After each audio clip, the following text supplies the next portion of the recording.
I believe that writing is, in the end, a way of organizing my thoughts. Countless ideas rise and move through my mind, but the moment I begin to write, those scattered thoughts start to connect into one story.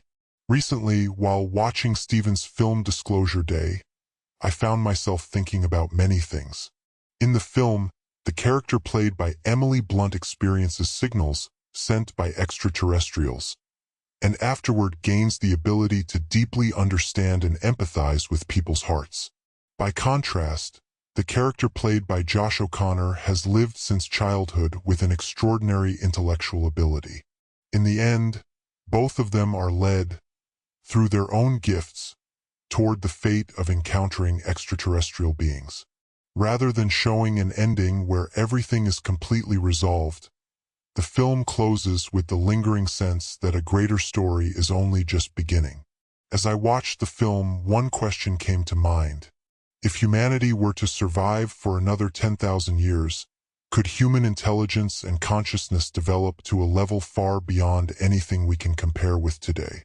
In the film, the extraterrestrials are able to transmit new abilities to human beings without any special training.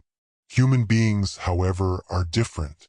We grow little by little only through learning, failing, and making the effort to continue. Perhaps this is one of the greatest characteristics of what it means to be human. Then how should we look at beings whose civilization is far more advanced than our own? Many films about extraterrestrials have portrayed the relationship between humans and aliens through conflict and war. But this film felt different. It offers a new perspective by portraying them not as beings who destroy one another, but as beings who understand and connect with one another. I also found myself thinking about this story from a Christian perspective. The extraterrestrials in the film have eyes, noses, mouths, arms, and legs, resembling human beings, and they are able to communicate with us. This makes it possible to imagine that this is not merely coincidence, but that they too may be creatures connected within the order of creation.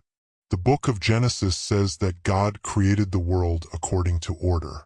If so, even if there are created beings different from humans, could they not also exist within that same created order?